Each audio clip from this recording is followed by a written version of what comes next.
nasty.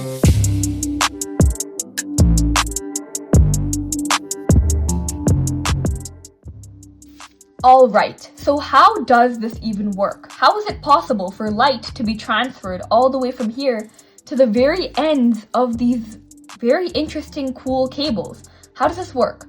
Well, welcome back to Knowledge on Ears, and in today's video we are going to go over what these interesting cables are.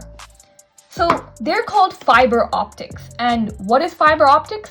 Well, you use fiber optic cables every day in your life. They're so essential for our world. When you're texting someone, when you're scrolling on Instagram, when you're doing anything, when you're using the internet, you basically use fiber optic cables. Well, what are they? They transfer data from one place to another. It's not like normal cables where you transfer electricity, but rather you're transferring light. So we know that light moves really fast. We also know that light reflects and refracts, which makes it so fast to move across the world. It's in a matter of milliseconds you can get a message from one place in the world to another. So how do fiber optic cables work? These right here are fiber optic cables. And in our world, we have fiber optic cables everywhere. Underneath the oceans, we have them transferring from one place to another to get data from one place to another. And it all comes down to binary. It comes down to encoding all the data in ones and zeros. We have everything being transferred in ones and zeros. And we're not going to dive into the ones and zeros for this video because that's just digital signals and all of that stuff. But how does the light actually get from one place to another? That's the real question.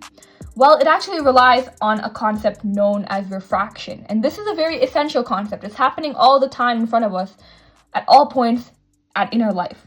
So I also have another video that goes much more into depth for refraction and reflection, so you can go check that out. But basically, this is a fiber optic cable that's enlarged. We have light bouncing and refracting back and forth, reflecting back and forth. And there's two main parts. We have the core, which is inside of this tube. That's where the light actually moves. And we have the cladding. And the cladding is like the external protective outer layer. So think about it this way. If you have a flashlight and you're shining it, at some point you can't see the light anymore. The light has dispersed, it's gone. You can't see where it's going. It's all spreading outwards.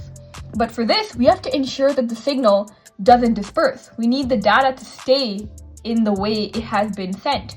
So that we have to make sure that this entire fiber optic system ensures that this signal doesn't disperse. It stays together and it bounces and it doesn't get all messy. And that's why we use something known as refraction. Basically, in our other video, we explore how there is different refractive indices and how light moves through different materials. Basically, if we look at air and water, this is an example.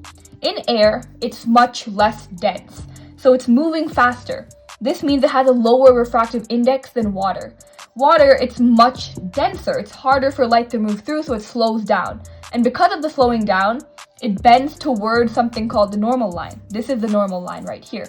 So this means water has a higher refractive index. It's much denser, much harder to move through, so it slows down.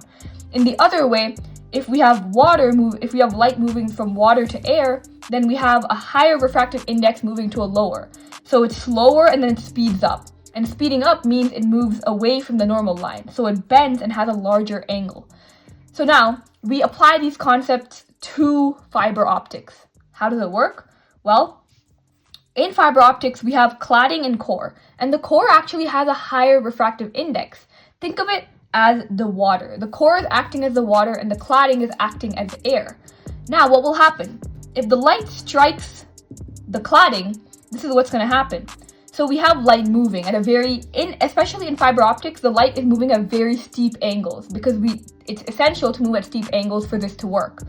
So we have it moving through water because it has a higher refractive index, and then it hits the surface of the cladding. Now, because the cladding has a lower refractive index, what's going to happen? Well, it's going to deflect away from the normal line. Because it's so steep though, it actually just bounces back if you think about it.